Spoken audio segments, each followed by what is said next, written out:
উলাইকা কাল আনআমি বাল হুম আদল উলাইকা হুমুল গাফিলুন।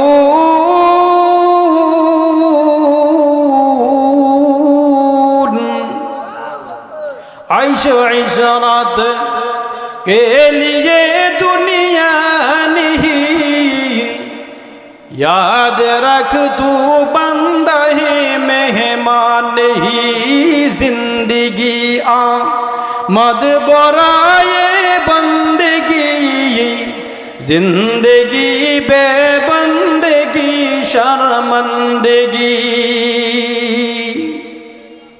ও মুসলমান ভাইরে আমার, আমার আল্লাহ রাব্বুল আলামিন কোরআনে পাকের মধ্যে ডাক দেয়া বলেন, যাদের অন্তর আছে কিন্তু অন্তরে কোরআনের নূর নাই, যাদের চক্ষু আছে কিন্তু এই চক্ষু দিয়ে কোরআনের দিকে তাকাইতে পারে না, যাদের কান আছে কিন্তু এই কান দিয়ে কোরআনের বাণীগুলো স্পর্শ করে না, ওই সমস্ত লোকগুলোর পরিস্থিতি কেমন হবে? আমার আল্লাহ রাব্বুল আলামিন কোরআনে পাকের মধ্যে বলে দিয়েছেন, ও দুনিয়ার মানুষ, এই মানুষগুলোকে হাতে পেয়ে তোমরা মানুষ দেখতে পারো, তোমাদের কাছে বড় মানুষ মনে হতে পারে, কিন্তু ওই মানুষগুলো প্রকৃত মানুষ না। তারা কেমন হয়ে যায়? এক বুজুর্গ রাস্তা দিয়ে হেঁটে যায়, অনেক দিন আগের এই ঘটনাটা। আমার আল্লাহ রাব্বুল আলামিন ওই বুজুর্গের মধ্যে কাশফের গুণ দান করেছিলেন। ওই বুজুর্গটা অন্য অন্য প্রাণীর ভাষাও বুঝতে পারতো। কুকুর রাস্তা দিয়ে হেঁটে যায়, এবার এই কুকুরকে ডাক দিয়া বলে, এ কুকুর, তোর কি লজ্জা শরম নাই? তুই কেন কেন এভাবে উলঙ্গ অবস্থায় রাস্তা দিয়ে চলাফেরা করস? এবার কুকুরের জবান আমার আল্লাহ খুলে দেয়। এবার কুকুরটা ডাক দেয়া বলে, ও হুজুর, আমার লজ্জা শরমের কথা আপনি বলতেছেন, আপনি আমাকে প্রাণী মনে করতেছেন, কিন্তু আপনি তো জানেন না দুনিয়ার মধ্যে যাদের হাত আছে পা আছে কিন্তু তাদের জবানের মধ্যে কলবে কোরআন নাই। এই মানুষগুলো দেখতে যদিও মানুষ মনে হয়, আমি কুকুরের মতো তারা এরকম নিকৃষ্ট। আমার আল্লাহ এই কোরআনের মধ্যে এই কথাটাই বলে দিয়েছেন, উলাইকা কাল আনআমি বাল হুম আদল উলাইকা হুমুল গাফিলুন।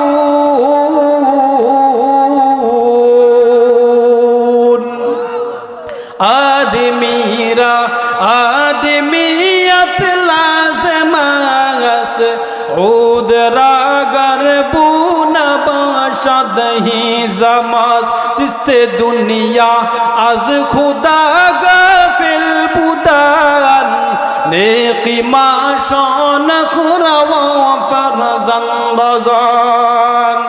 ও মুসলমান ভাইরা আমার, আমার আল্লাহ রাব্বুল আলামিন বলেন, যার অন্তরে কোরআন নাই ওই মানুষটা দেখতে মানুষের মতো মনে হয়, কিন্তু আসলে আমি আল্লাহর দৃষ্টিতে মানুষ নয়, এটা কুকুর শিগাল জানোয়ারের চাইতে বড় নিকৃষ্ট। জোরে কোন নাউজুবিল্লাহ। আপনারা শুনেছেন গত কয়েকদিন আগে এক বাউল শিল্পীকে পুলিশ গ্রেফতার করে নিয়ে গেছে। কেন কেন ধরে নিয়ে গেছে? মুসলমান ভাইরা আমার, গানের জন্য না, তার সে জঘন্য গানগুলো, ড্যান্সারগুলো, যৌন সুরসুরি গানগুলো তো আরো অনেক হয়, কিন্তু তারা গুনাহকে গুনাহ মনে করে করে ওই বাউল্লা এমন কাজ করে, তারা শরীয়তকে, তাদের এই গানটাকে শরীয়ত বানিয়ে সমাজের মধ্যে প্রচার করে, এরপর শরীয়তের বিকৃত করে মানুষকে ভুল ব্যাখ্যা দিয়ে বেঈমান বানিয়ে ফেলে। এই জন্য বাউলকেও গ্রেফতার করে ফেলেছে। মুসলমান ভাই, এবার ওই সন্তানটা ডাক দিয়ে বলে, আমার মা একজন নর্তকী।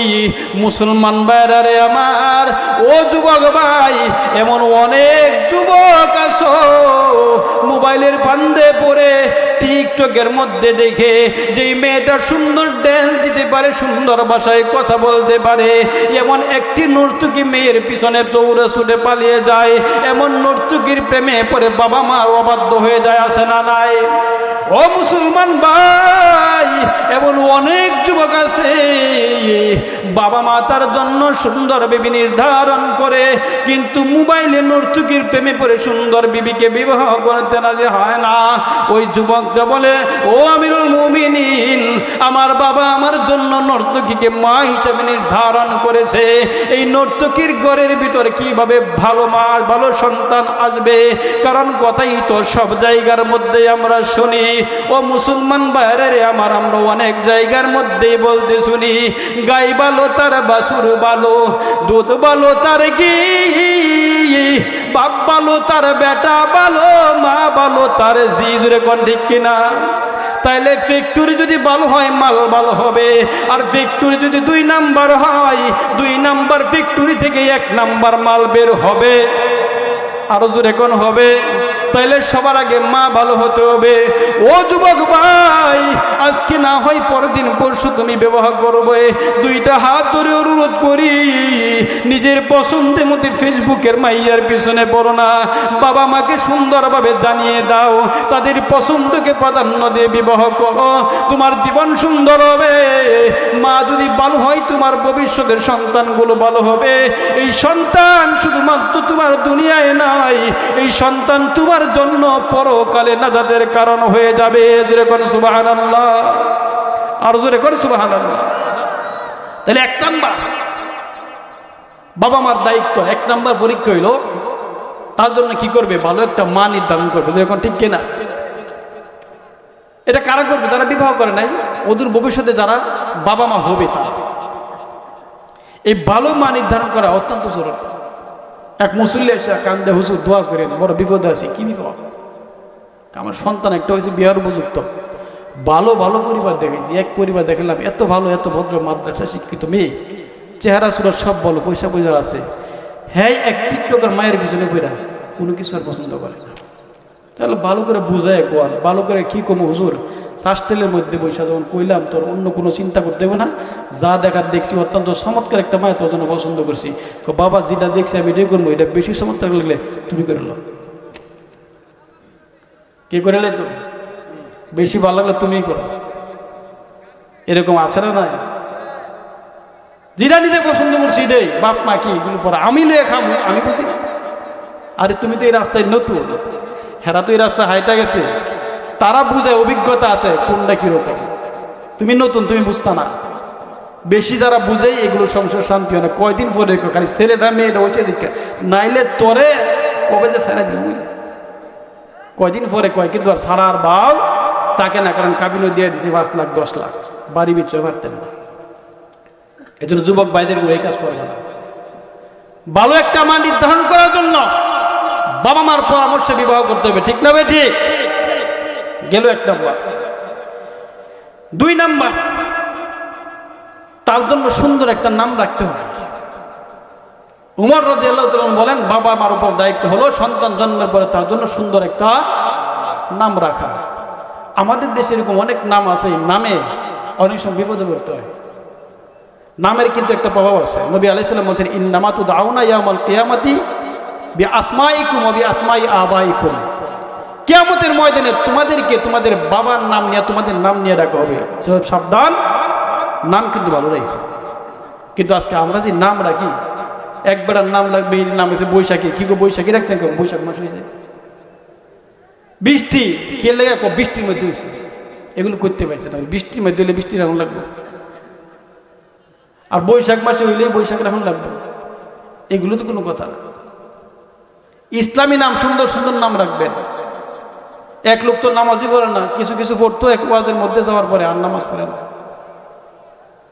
কেন? কারণ হুজুর বয়ান করছে, মানুষ যদি একজনকে ভালো কয়, তার জন্য দোয়া করে, আল্লাহ পাকও তারে ভালো কয়। 10,000-এ ভালো কয়, আল্লাহ তারে ভালো কয়। এখন হুজুরে গেছে, কি তোমার আগে নামাজে দেখতা, মোহন নামাজ পড়েন না, ব্যাপারটা কি? হুজুর সারা দুনিয়ার মানুষ আমার ভালো করে, আমার জন্য দোয়া করে। কই কি দোয়া করে? হুজুর আমার নাম হলো জীবন। নাম কি? প্রত্যেক নামাজের পর মুসলিয়া দোয়া করে, আল্লাহ জীবনের গুনাহ মাফ করো, জীবনের গুনাহ মাফ করো। তাহলে আমার জন্য সারা দেশের সব মানুষ দোয়া করে আমার গুনাহ মাফ করতো, আমি নামাজ না পড়লেও চলবো। জোরে কোন নাউজুবিল্লাহ। এই জন্য এমন নাম রাখা যাবে না যে নাম আমাকে জাহান্নামের দিকে নিয়ে যায়। নামের একটা প্রভাব আছে, এই জন্য সাবধান। সন্তান আদি হইলে ইমাম সাহেব আছে, দায়কে আনেন, প্রয়োজনে কিছু হাদিয়া দেন, হুজুর আমার সন্তানরা যেন আমরা সুন্দর একটা নাম নির্ধারণ করে দেন। দেখবেন কত সুন্দর সুন্দর নাম আছে, ইসলামের মধ্যে অনেক ভালো ভালো নাম আছে, অনেক ভালো ভালো নাম আছে, এই নামগুলি রাখবেন। তো 2 পরীক্ষা গেল নাকি? 1 নম্বর পরীক্ষা কি করতে হবে? পাস করতে হলে একটা ভালো মা নির্ধারণ করতে হবে। 2 নাম্বার কি করতে হবে? কেউ দিতে পারেন না, ব্যাপার কি, এটা ক্লাস তো, সুন্দর একটা নাম রাখতে হবে। 3 নাম্বার নবী আলাইহিস সালাম বলেন, উমর রাদিয়াল্লাহু তাআলা আনহু বলেন, বাবা মার উপর 3 নাম্বার দায়িত্ব হলো তাকে কোরআন শরীফ শিক্ষা দিতে হবে। কি শিক্ষা দিতে হবে? কোরআন শরীফ শিক্ষা দিতে হবে। কারণ কোরআন শরীফ যার ভিতরে নাই, এটা মানুষ থাকে না, এটা কি থাকে না।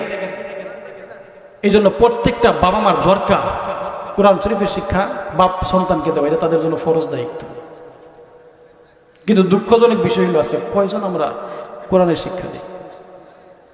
কোরআনে পাকের মধ্যে বাবা মার যে হক আছে পৃথিবীর কোনো বইয়ের মধ্যে তো এগুলো না, এইগুলো পড়তে হবে। তো এই কোরআনের শিক্ষা না পাইলে এটা চতুষ্পদ জানোয়ারের মতো হয়ে যায়, বাবাখুর, গাঞ্জাখুর, মদখুর হয়ে যায়। তো হুজুর স্কুল কলেজের সব কি হয়ে গেছেন তো কোরআনের শিক্ষা নাই? বলেন না, হয় নাই। কারণ তারা নিজেরা কোরআন না শিখলেও কোনো না কোনো দিক দিয়ে দেন এর সাথে কোরআনওয়ালার সম্পর্ক আছে। হয়তো ভাই আলেম, নাহলে স্বাস্থ্য ভাই আলেম, ছোট ভাই আলেম, বড় ভাই হাফেজ, অথবা বাবা দিনদার হাদিসা, এদের প্রভাবে সে প্রভাবান্বিত হয়েছে। কোরআনের শিক্ষা না থাকলেও তার মধ্যে একটা সুহবত আছে। অন্যথায় এই কোরআনের শিক্ষা যদি না থাকতো মানুষ থাকতে পারে, মানুষ কি থাকতে পারে না, মানুষ থাকতে পারে। এই জন্য আল্লাহ পাক কোরআনে তাদের পক্ষে বলছেন, উলাইকা কাল আনআমি বাল হুম আদল উলাইকা হুমুল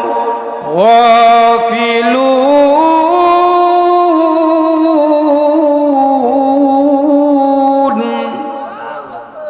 আয়েশা ইশারাত के लिए दुनिया नहीं, याद रख तू बंदा है मेहमान नहीं, जिंदगी आमद बराए बंदगी, जिंदगी बेबंदगी शर्मंदगी। ও মুসলমান ভাইরে আমার আল্লাহ রব্বুল আলামিন কোরআনে পাকের মধ্যে ডাক দেয়া বলেন, যাদের অন্তর আছে কিন্তু অন্তরে কোরআনের নূর নাই, যাদের চক্ষু আছে কিন্তু এই চক্ষু দিয়ে কোরআনের দিকে তাকাইতে পারে না, যাদের কান আছে কিন্তু এই কান দিয়ে কোরআনের বাণীগুলো স্পর্শ করে না, ওই সমস্ত লোকগুলোর পরিস্থিতি কেমন হবে? আমার আল্লাহ রব্বুল আলামিন কোরআনে পাকের মধ্যে বলে দিয়েছেন, ও দুনিয়ার মানুষ, এই মানুষগুলোকে হাতে পেয়ে তোমরা মানুষ দেখতে পারো, তোমাদের কাছে বড় মানুষ মনে হতে পারে, কিন্তু ওই মানুষগুলো প্রকৃত মানুষ না।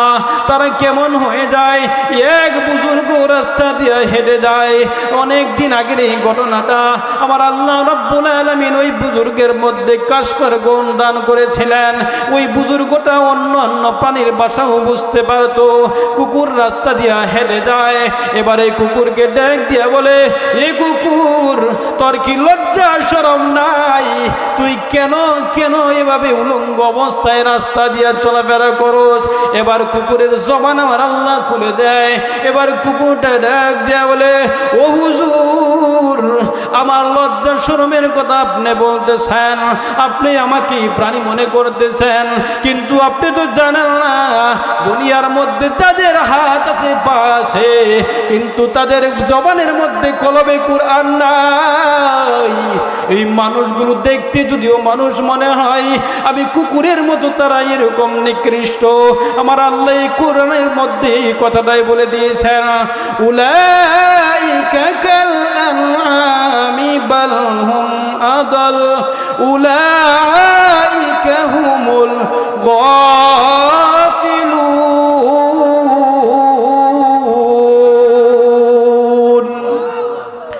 আদমিরা आदमियत लाज़िमत उदरा गरबून बाशद ही ज़मास जिस्ते दुनिया अज खुदा गफिल बुदान नेकी माशान खुरवा फरजंदाजान। ও মুসলমান ভাইরা রে আমার, আমার আল্লাহ রাব্বুল আলামিন বলেন, যার অন্তরে কুরআন নাই ওই মানুষটা দেখতে মানুষের মতো মনে হয়, কিন্তু আসলে আমি আল্লাহর দৃষ্টিতে মানুষ নয়, এটা কুকুর শিগাল জানোয়ারের চাইতে আরো নিকৃষ্ট। জোরে কোন নাউজুবিল্লাহ। ও মুসলমান ভাইরা রে আমার, এই জন্য সন্তানকে কোরআন শিক্ষা দেওয়ার দরকার আছে না নাই? হে মুসলমান ভাই, যে সন্তান আজকে কোরআনের শিক্ষায় শিক্ষিত হয় নাই, এই সন্তানটা কিয়ামতের ময়দানে আপনার জন্য সুপারিশ করবে না। ওই সন্তানটা কিয়ামতের ময়দানে আপনার জন্য বিপদের কারণ হয়ে দাঁড়াবে। অনেক দিন আগের কথা, ভারতবর্ষের কথা। মুসলমান ভাই, ইতিহাসের কিতাবগুলো ঘাটলে সুন্দর সুন্দর ঘটনা পাওয়া যায়। এক ব্যক্তি তার স্বপ্ন তার সন্তানকে বড় ডাক্তার বানাবে, কিন্তু অনেক খরচপাতির ব্যাপার সেবার, টাকা পয়সা কোথায় পাবে? এই জন্য তার বাড়ি ঘর বিক্রি করে প্রায় 70 লক্ষ টাকা খরচ করে ছেলেকে বিদেশে পাঠাইয়া উচ্চ শিক্ষায় শিক্ষিত করে ডাক্তার বানিয়ে দেশে নিয়ে আসে। এবার দেশে আসার পর সন্তানটা ডাক্তারের চেম্বারের মধ্যে বসবে। বলল কিছুদিন রেস্ট নেওয়ার পর আমি চেম্বার করব। হঠাৎ করে খবর আসলো ছেলের শরীর ভালো না, ছেলেটা বিছানার মধ্যে শায়িত হয়ে গেছে, কিন্তু আর সুস্থতার লক্ষণ নাই।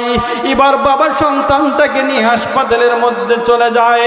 হাসপাতালে যাওয়ার পর ডাক্তার পরীক্ষা নিরীক্ষার পর বাবাকে জানিয়ে দেয়, সন্তানকে বলার দরকার নাই, আমি বাবা হিসাবে আপনার কাছে বলতেছি, আপনার সন্তান এমন এক দুরারোগে আক্রান্ত, সন্তান কোনোদিন আর ভালো হওয়ার সম্ভাবনা নাই। বলে কি হয়েছে? আপনার সন্তানের মরণ বিধি ক্যান্সার আক্রান্ত হয়ে গেছে। বাবা চোখের পানি ছেড়ে পেরেশান হয়ে গেছে। সন্তানটাকে বাড়িতে নিয়ে গেছে। কয়েকদিন পর সন্তানের কানে আসলো সে আর বেশি দিন দুনিয়ার জীবনে বাঁচবে না। এবার বাবাকে ডাক দিয়া বলে, চোখের পানি ছেড়ে সন্তান কাঁদে, বাবারে জীবনটা বল যা কামাইলা, তোমার সন্তানকে ডাক্তার বানানোর জন্য সব তুমি শেষ করে দিলা। ডাক্তার হওয়ার জন্য 70 লাখ টাকা আমার পিছনে খরচ করেছো, কিন্তু বাবা আজকে আমি দুনিয়া থেকে কবরের পথে রওনা দিয়ে দিলাম, কিন্তু আমার সিনার মধ্যে একটা কোরআনের আয়াত তুমি ঢুকাও নাই। ও বাবা, আজকে ফেরেশতা আসলে আমি কি জবাব দেব? আমি আমার বাবা আল্লাহর কাছে কি জবাব দেব? আমার জবানের মধ্যে তো কোরআন নাই, আমি তো একটা অক্ষর শিক্ষা করে নাই। এ বাবা, কাল কিয়ামতের ময়দানে, হাসরের ময়দানে যখন বিচারের আদালত কায়েম হয়ে যাবে, আমি সন্তান তোমাকে দুনিয়ার মধ্যে বলে গেলাম তুমি আমাকে কোরআন শিক্ষা দাও নাই। এই জন্য কিয়ামতের ময়দানে বিচারের আদালতে আমার আল্লাহ রাব্বুল আলামিন যখন আমাকে আসামি বেশে উপস্থিত করবে, আমি আমার আল্লাহর কাছে কমপ্লেইন জানিয়ে দিব, প্রভু গো, আমি কোরআন শিখতে পারি নাই, আমার বাবা আমাকে কোরআনের শিক্ষা দেয় নাই, এই জন্য ধর্ম কি, দিন কি, ইসলাম কি বুঝে নাই। অতএব যদি জাহান্নামে দিতে হয় আমার বাবাকে জাহান্নামে দাও, আমি আমার বাবার কাঁধে পাড়া দিয়ে জান্নাতে চলে যাব, আমার বাবাকে জাহান্নামের মধ্যে আমি লাথি মেরে ফেলে দেব। জোরে কোন নাউজুবিল্লাহ। ও মুসলমান ভাইরা আমার, জীবনের সব ধ্বংস করতেছেন সন্তানের জন্যে, নিজে ভালো কিছু খান নাই সন্তানের ভবিষ্যৎ করার জন্যে। যেই সন্তানের পেরেশানিতে পেরেশান হয়ে আসো, যে সন্তানের ভবিষ্যতের চিন্তায় তোমার ভয় ঘুমে আসে না, পেরেশানিতে তোমার ভয় তোমার ঘুম আসে না, মৃত্যুর শয্যায় তোমার মাথার মধ্যে পেরেশানি, সন্তানকে তো কিছুই দিয়ে যেতে পারলাম না, ওই বাড়িটা দিতে পারলাম না, ঘর করে দিতে পারলাম না, ব্যবসা করে দিতে পারলাম না, কিন্তু এই সন্তানটাই তোমার এত পেরেশানি, এই সন্তানটাই একদিন তোমার জন্য তোমার বিরুদ্ধে আল্লাহর দরবারে মামলা করবে। ও মুসলমান মা বোনেরা আমার, অনুরোধ করব আপনাদের আশপাশের যে মাদ্রাসা আছে, আজকে যে জামিয়াতুস সুন্নাহ কারিমিয়া মাদ্রাসার মধ্যে যে মাহফিল হচ্ছে, ও মা বোনেরা আমার, এই মাদ্রাসা হইল কোরআন শিক্ষার মারকাজ। এই মাদ্রাসাকে ভালোবাসেন, মাদ্রাসার মধ্যে নিজেদের ছাত্রগুলো দেন, নিজের সন্তানটাকে এমনভাবে গড়েন যে সন্তান মৃত্যুর পর আপনাকে সামনে রেখে জানাজার নামাজ পড়তে পারে। ও মুসলমান ভাই, যে সন্তান মার লাশটা বাবার লাশটার সামনে নিয়া আমার আল্লাহর দরবারে জানাজার মধ্যে দাঁড়ায়, আমার আল্লাহর আরশটা কেঁপে উঠে। সন্তান যখন আল্লাহর কাছে মার জন্য দোয়া করে, এমনি আমার আল্লাহ রব্বুল আলামিন ফেরেশতা থেকে ডাক দেয়, ও ফেরেশতা, এই লোকটাকে, ছেলেটা কি বলে? প্রভু গো, তার সন্তান মার জন্য বাবার জন্য জানাজায় দাঁড়াইছে, সে কান্নাকাটি করতেছে, তার মার জন্য সে ক্ষমা চায়, বাবার জন্য মাপ চাই। আমার আল্লাহ রব্বুল আলামিন সঙ্গে সঙ্গে ফেরেশতা থেকে ডাক দিয়া বলে, যে সন্তান চোখের পানি সারাইয়া জীবনের শেষ বিদায়টা সে নিজে ইমামতি করে দিল, জানায়া দে আমি আল্লাহ এই সন্তানের মা বাবার জিন্দেগির গুনাহগুলো মাফ করে দিলাম। ও মুসলমান ভাইরা আমার, এই জন্য সন্তানকে নেককার বানানোর জন্য কোরআন শিক্ষা দেওয়ার দরকার আছে না নাই? আর জোরে কোন, কোরআন শিক্ষা দেওয়ার দরকার আছে না নাই? তালিউল কোরআন পছন্দে পেশ খুদা হুর গিলমান লা জরম বাহার শফেদা গর কোরআন খা নিশবরজ আই হাবিবি হুর গিলমান বাহাসাদ নসিবে। রে মুসলমান ভাই, যার একটা সন্তান কোরআনের শিক্ষায় শিক্ষিত হয়ে যায়, আমার আল্লাহ রব্বুল আলামিনের পয়গম্বরের একটা হাদিস আমি আপনাদেরকে শোনাইয়াই শেষ করে দেব। আমার আল্লাহ রব্বুল আলামিনের পয়গম্বর ডাক দিয়ে বলেন, মান ক্বারাআল কুরআন ফাস্তাযহারহু ফাহাল্লা হালালাহু وحرم حرامه أدخله الله الجنة وشفعه في عشرة من أهل بيته। যখন কোনো একটা সন্তান কোরআনকে পড়তে পারলো, এই অনুযায়ী যখন সে সন্তানটা আমল করে ফেলে, এই সন্তানটা মা বাবার মৃত্যুর পর যখন দুনিয়া ছেড়ে বিদায় হয়ে যাবে, হাসরের ময়দানে যখন চলে যাবে, মা বাবা গুনাহের কারণে বিপদের মধ্যে পড়ে গেছে, এবার এই সন্তান মহান রব্বুল আলামিনকে ডাক দিয়া বলে, প্রভু গো, আমি জানি আজকের এমন এক ভয়ানক দিন, আজকে কেউ কারুকে সুপারিশ করারও ক্ষমতা নাই, আজকে কোন সন্তান তার মার পরিচয় দিবে না। ইয়াউমা ইয়াফিরুল মারউ মিন আখিহি ওয়া উম্মিহি ওয়া আবিহি ওয়া সাহিবাতিহি ওয়া বানিহি। আজকে সবাই সবাইকে ছেড়ে বিচ্ছিন্ন হয়ে যাবে। ওগো আমার আল্লাহ, আমি জানি কেউ কারো পরিচয় দেবে না, কিন্তু আমি সন্তানকে, আমি আমার মাকে বলতে পারি নাই, কারণ আমার মা আমাকে কোরআন শিক্ষা দিয়েছে, আমার বাবা আমাকে কোরআন শিক্ষা দিয়েছে। রে প্রভু, আজকে আমি সন্তান যদি জান্নাতে যাই, আমার বাবা মা যদি জাহান্নামে যায়, আমি সন্তান সহ্য করতে পারবো না। আমার আল্লাহ রব্বুল আলামিন সঙ্গে সঙ্গে ফেরেশতাকে ডাক দিয়ে বলবে, ফেরেশতা রে, যা যা আমার বান্দাকে জানায়া দে, শুধু তার মা নয়, বাবা নয়, তার পরিবারের, তার পছন্দের, তার লুজিন বেড়ার, তার মাদ্রাসার মুহতামিমের, তার মাদ্রাসার সভাপতি সহ তার পছন্দের 10 জন লোক লোকের ব্যাপারে পারমিশন দিয়ে দিলাম, ওই সন্তানকে সুপারিশ করতে বল, তার সুপারিশের কারণে মা বাবা সহ 10 জন সিলমারা জাহান্নামীর জান্নাতের ফয়সালা করে দিলাম।